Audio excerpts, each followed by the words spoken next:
Robert Miller stood in front of his bathroom mirror, the harsh fluorescent light accentuating every fold and curve of his 287-pound frame. At 32, he had spent most of his life trying to shrink, not physically, though God knows he had tried every diet from Atkins to Zone, but socially, in Lakeside, Connecticut, a pristine suburb where image was currency, Robert had learned early that taking up less space meant drawing less attention, and less attention meant fewer wounds. "You've got that quarterly presentation today, buddy," he reminded his reflection, adjusting the blue tie that complemented his carefully ironed shirt, one of the few in his size that didn't make him look like he was wearing a tent. The department store had it tucked away in a corner aptly named Big and Tall, as if size deserved its own zip code. Robert had excelled academically, graduating top of his class from UConn with a degree in marketing. His mind was his refuge, the one part of him that no one could belittle.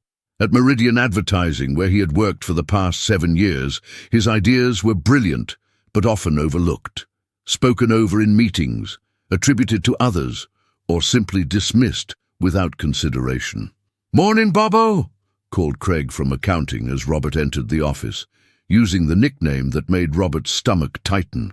Craig had never been overtly cruel, but his casual diminutives somehow cut deeper than outright insults. "Ready for the Wilson account pitch?" "It's Robert," he corrected softly, the words barely audible even to himself. "And yes, I've been preparing all week." The conference room was already filling up when Robert arrived.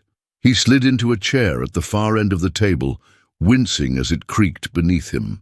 A few glances were exchanged, quickly masked with professional smiles that never quite reached the eyes. "Let's get started," announced Diane Winters, the firm's executive director, her tailored suit and salon-perfect hair embodying the polished lakeside aesthetic. "We have a lot to cover before the Wilson team arrives at noon." For the next hour, Robert listened as his colleagues presented segments of the campaign he had largely conceptualized. His role had been reduced to creating the slides, not presenting them, a detail communicated to him just yesterday by his manager, Michael, with a thin excuse about playing to everyone's strengths. When it was finally time for Robert's portion, a market analysis that had taken him nights to perfect, Michael stood. "I'll take this section," he said with a smile that didn't invite discussion. "Robert's done some solid background work, but we need to really sell this." The implication hung in the air. Robert, with his imposing size and quiet demeanor, couldn't possibly be the face of anything. His value lay in the shadows, in the work that others would claim. During lunch, the team gathered in the break room, celebrating their successful presentation to the Wilson executives. Robert sat alone at a small table, his salad untouched as he scrolled through emails on his phone, a practiced pose of busy indifference. "Have you tried that new gym on Maple?" he overheard Allison from HR asking another colleague. "They have this amazing weight loss program." She caught Robert's eye and quickly lowered her voice, but the damage was done. The flush of shame spread from his neck to his cheeks, a familiar heat that he had felt countless times before. The afternoon dragged on, each minute a small eternity, until Robert could escape to the solitude of his apartment. There, surrounded by books and the collection of vintage jazz records inherited from his father, he could breathe. Here, no chair was too small, no gaze too judgmental. His phone buzzed, a text from his mother. "Call me when you can, sweetheart. Dad's birthday dinner is this weekend. The whole family will be there." Robert sighed, his thumb hovering over the screen. Family gatherings meant well-intentioned but painful comments about his appearance, thinly veiled as concern for his health. His aunt's infamous "have you lost weight" greeting, regardless of whether he had. His cousin's children, who once innocently asked why he was so fat at a Christmas dinner, leaving the table in uncomfortable silence. He placed the phone face down on the coffee table and turned on the TV, letting the noise fill the empty spaces of his apartment. Tomorrow would be the same as today, and the day after that. A life lived in the margins, defined by what he was not, rather than what he was. But as he drifted off to sleep that night, an unfamiliar thought surfaced in Robert's mind. What if there was another way to live? What if, instead of shrinking, he could somehow expand? Not his body, but his presence, his voice. The thought was both terrifying and exhilarating, like standing at the edge of a precipice and contemplating flight. Robert dismissed it quickly, turning over to face the wall. People like him didn't fly. They kept their feet firmly on the ground, grateful for whatever space the world grudgingly allowed them. But the thought lingered, a small ember refusing to be extinguished, waiting for the right moment to ignite.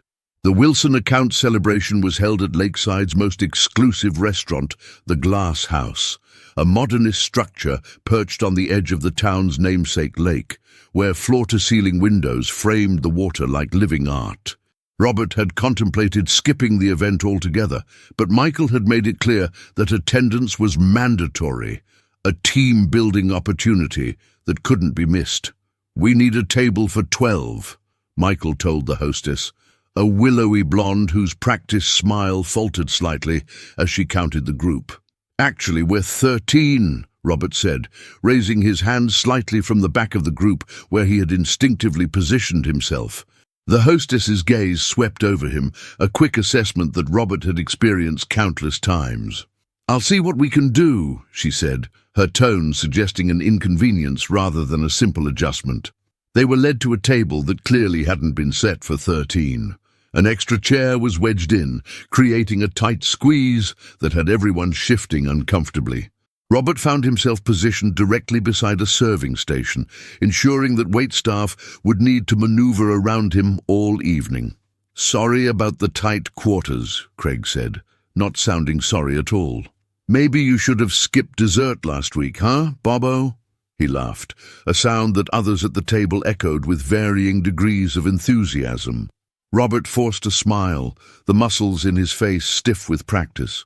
Inside, something twisted painfully, not just hurt, but a growing anger that he rarely allowed himself to acknowledge. The evening progressed predictably. Drinks flowed. Michael took credit for Robert's strategic insights on the Wilson campaign, and conversations ebbed around Robert as if he were a rock in a stream, present but not part of the flow. When dinner arrived, Robert's plate held a significantly smaller portion than the others, a detail he might have dismissed as coincidence if not for the pointed look the server gave him, a subtle communication that said, "This is for your own good." "Looks like someone's looking out for your waistline, Bob," remarked Diana from the creative team, loud enough for the surrounding tables to hear. "Maybe they've got a secret weight-watching program here." The laughter that followed was the final crack in Robert's carefully constructed facade. 7 years of swallowed retorts, of jokes he pretended didn't hurt, of professional slights and personal humiliations. It all surged up inside him like a tidal wave. "My name," he said, his voice steady but loud enough to cut through the table's chatter, "is Robert, not Bob, not Bobo. Robert. And I'd appreciate if you'd all start using it." The table fell silent, faces registering various degrees of shock. Robert had never raised his voice, never pushed back. "Whoa, sensitive much?" Craig recovered first, his smirk returning. "It's just a nickname, big guy. No need to get your panties in a bunch." "It's not just a nickname," Robert continued, surprising himself with each word. "It's one of many ways you've made it clear that you don't respect me. My ideas get stolen, my contributions go unacknowledged, and apparently I don't even deserve the same portion size as everyone else at this table." Michael cleared his throat uncomfortably. "Robert, I think you're overreacting. Maybe we should discuss this back at the office." "Why? So you can dismiss me in private instead of in front of clients? So you can explain again why I'm not the right fit to present my own work?" Robert stood, his chair scraping loudly against the hardwood floor. "I've been the invisible man on this team for 7 years. I'm done." The restaurant had grown quiet, neighboring tables turning to watch the unfolding drama. Robert felt their stares, but for once didn't shrink from them. Instead, he placed his napkin on the table, straightened his jacket, and did something he had fantasized about, but never dared. He walked out, head high, without apologizing for the space he occupied. Outside, the cool evening air hit his flushed face. His hands trembled, from adrenaline, from fear, from a strange exhilaration. He had just burned 7 years of career building to the ground in less than 2 minutes. He should be terrified. Instead, he felt something unfamiliar, relief, and beneath it a glimmer of pride. His phone buzzed in his pocket. Michael, no doubt, calling to either fire him or demand he return and apologize. Robert silenced it without looking and began walking toward the lake, where the water rippled silver under the rising moon. Tomorrow would bring consequences. He might be unemployed, might become the subject of office gossip for months to come. But tonight, with each step away from the glass house, Robert felt the weight of silence lifting from his shoulders, replaced by something unexpected and powerful. His own voice, finally heard. 3 weeks after what Robert had come to think of as the glass house incident, he sat across from Tamara Chen, founder of Amplify Marketing, in a sunlit office in downtown Hartford. Unlike Meridian's chrome and glass sterility, Amplify's space was warm with exposed brick and plants that spilled from macrame hangers. "So," Tamara said, sliding Robert's portfolio across her desk, "you're the one who created the Wilson campaign that Meridian's been crowing about." Robert shifted in his seat, a wide, sturdy armchair that accommodated him comfortably. "I designed the core strategy and most of the creative direction, yes. And then you told your entire team off at the glass house before walking out." Her eyes, sharp behind tortoiseshell glasses, studied him with interest rather than judgment. "Hartford's marketing world is small. Word travels." Heat crept up Robert's neck. "Not my finest professional moment." "Or maybe it was," Tamara countered, leaning forward. "I've known Michael Peters for 15 years. He's brilliant at taking credit and terrible at giving it. Someone finally calling him out? That's refreshing." The interview continued, focusing on Robert's work rather than his size. A novel experience that left him slightly disoriented, but increasingly confident. By the end, Tamara offered him a senior strategist position with a salary that exceeded his expectations. "One more thing," she added as they shook hands. "We have a strict no-assholes policy here. That applies to how we treat each other and how clients treat us. Your worth here will be measured by your ideas, not your appearance. Is that clear?" For the first time in his professional life, Robert felt seen. The transition wasn't seamless. Old habits of self-effacement didn't disappear overnight. During his first team meeting at Amplify, Robert caught himself physically shrinking in his chair, making himself smaller out of ingrained habit. It took conscious effort to straighten his spine, to project his voice when sharing ideas. At home, small changes accumulated. Robert joined a local YMCA, not for weight loss, though his doctor had always encouraged it, but for the water aerobics class that made his joints feel better and his stress levels drop. He deleted the calorie-counting app that had ruled his eating habits for years and instead began working with a nutritionist who focused on health rather than size. "Hunger isn't the enemy," Dr. Patel told him during their first consultation. "Neither is your body. Both are giving you information. The question is, are you listening?" Robert began cooking again. A passion he had abandoned when living alone made it seem pointless.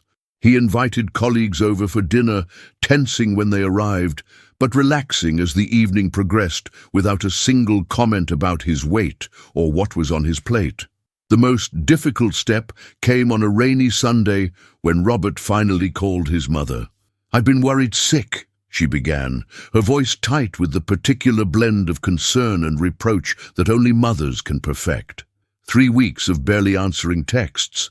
"Are you eating properly? You know how you get when you're stressed." Robert took a deep breath. "Mom, I need to tell you something. It's hard for me to visit sometimes because every family gathering becomes about my weight. The comments, the looks, the unsolicited advice, it hurts. I've dealt with that my entire life and I'm not doing it anymore." The silence that followed was so long that Robert checked to see if the call had dropped. "I never meant to hurt you," his mother finally said, her voice small. "I worry. I know. But worrying about my health and making me feel ashamed of my body are different things." Another pause. "I'll try to do better," she said eventually. "We all will. Just please don't disappear again." Robert agreed to attend his father's birthday dinner with the understanding that his boundaries would be respected. The gathering was initially awkward, family members clearly censoring themselves around him, but by dessert, conversations had found new pathways. His cousin's children showed him their latest video game achievements. His uncle discussed a documentary series they both followed. Not once did anyone comment on what was on his plate or how he looked in his new shirt. It wasn't perfect. He caught his aunt eyeing his portion sizes, though she remained silent. His grandmother helpfully mentioned her friend's son, who lost weight through hypnosis. But for each comment, Robert had prepared a gentle but firm response. "I appreciate your concern, but my body isn't up for discussion today." Each time he advocated for himself, at work, with his family, in everyday interactions with strangers who felt entitled to comment on his size, it became slightly easier. The tremor in his voice steadied. The reflexive apologies diminished. One evening, while working late at Amplify on a new campaign, Robert discovered that the office's supply of coffee had run out. The nearby cafe was still open, and without thinking much about it, he headed there, only realizing as he pushed open the door that this was the same cafe where he'd often picked up lunch at Meridian, always calling ahead so his order would be ready, minimizing the time he had to stand in the crowded space, feeling eyes on him. This time, he stood in line, occupying his space without apology. When his turn came, the barista, a young woman with a sleeve of colorful tattoos, smiled at him.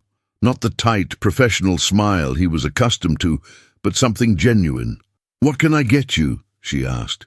"Just a large coffee, black," Robert replied, then added, "and maybe one of those blueberry scones." "Good choice," she said, bagging the pastry. "Those are my favorite." It was a tiny interaction, utterly unremarkable. And yet, as Robert carried his coffee and scone back to the office, he felt a quiet revolution taking place within him.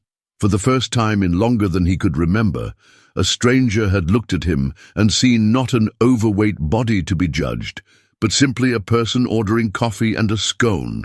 Robert wasn't naive enough to believe that the world had suddenly changed, but something in him had, and for now, that was enough. 1 year after the Glass House incident, Robert stood behind a podium at the Connecticut Convention Center, facing an audience of marketing professionals, educators, and students. The irony wasn't lost on him. After years of being deemed unfit to present his own work, he was now delivering a keynote address at the Northeast Marketing Education Summit. "I was asked to speak today about inclusive marketing strategies," he began, his voice steady despite the flutter of nervousness in his chest. "But to do that effectively, I need to talk about what happens when the marketing industry itself lacks inclusion." From the podium, Robert could see Tamara in the front row, giving him an encouraging nod. Several of his Amplify colleagues were scattered throughout the audience, along with faces he recognized from his Meridian days, including, surprisingly, Michael and Craig, who sat stiffly in the back row. "For most of my career, I was the invisible strategist, the person whose ideas were brilliant enough to use, but whose physical presence was deemed too problematic to showcase. I internalized that message until I believed that my value existed only in what I could produce, not in who I was." Robert shared the story of his professional journey, careful not to name Meridian specifically, but unflinching in describing the microaggressions and overt discrimination he had faced. He talked about the turning point at the Glass House, about finding Amplify, about the campaigns he had since led that specifically targeted underrepresented communities. When we talk about diversity in marketing, we often focus exclusively on race, gender, and sexuality, all critically important dimensions of identity. But we rarely discuss size diversity, disability, age, or socio-economic background with the same rigor. The result: campaigns that alienate large segments of potential customers and workplaces that squander talent. As he spoke, Robert could see heads nodding, people leaning forward in their seats. In the year since joining Amplify, he had helped secure major clients specifically because of his perspective on inclusive marketing. His team's campaign for a national clothing retailer featuring models of diverse sizes and abilities had generated both controversy and record sales. "The truth is," Robert continued, "when you've spent your life being judged by your appearance, you develop an acute awareness of exclusion in all its forms.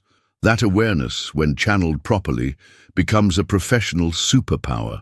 It allows you to see gaps in messaging that others miss, to identify untapped markets, to speak authentically to audiences that have long been ignored." After the presentation, during the networking reception, Robert found himself surrounded by attendees eager to continue the conversation. Several students shared their own experiences of workplace discrimination.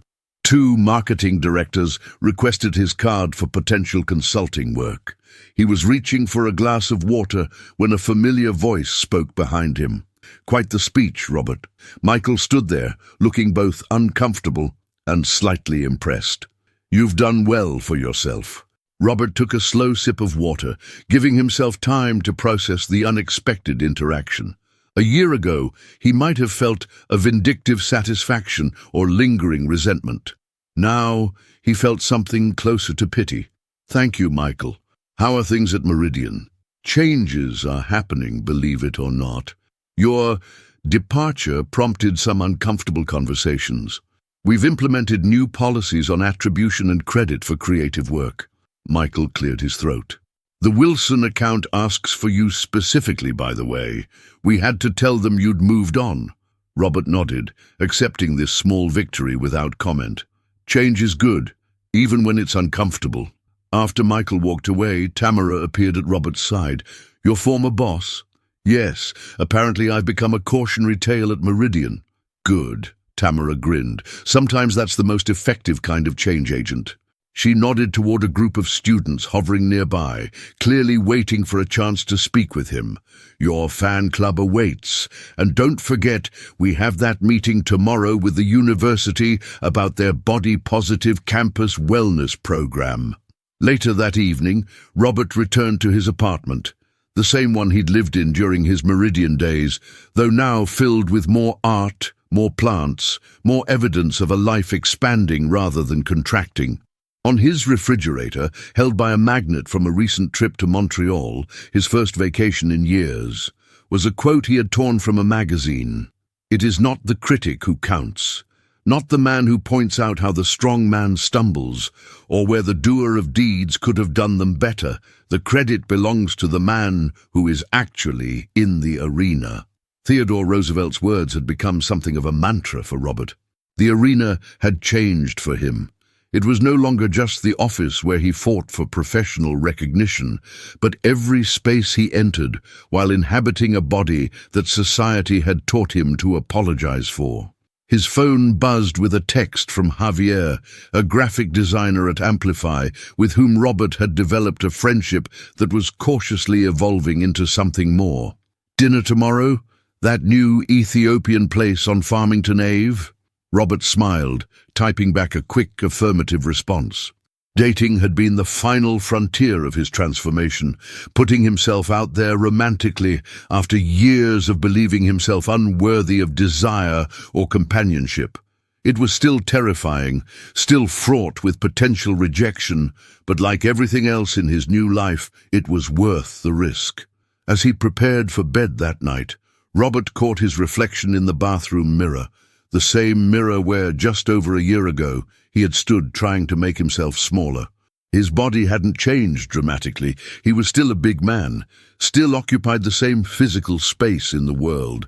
What had changed was how he carried that space, not with apology, but with dignity, not with shame, but with the hard-won understanding that his worth was never contingent on the number on a scale or the size of a clothing label.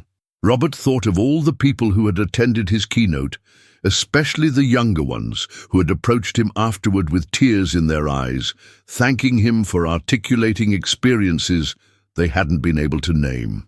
He thought of the projects at Amplify that bore his unmistakable creative signature, his name properly credited. He thought of his family, slowly learning to relate to him on new terms. The journey wasn't over. There would always be Craigs and Michaels in the world, always be restaurants with 2 small chairs, and strangers with unwanted opinions.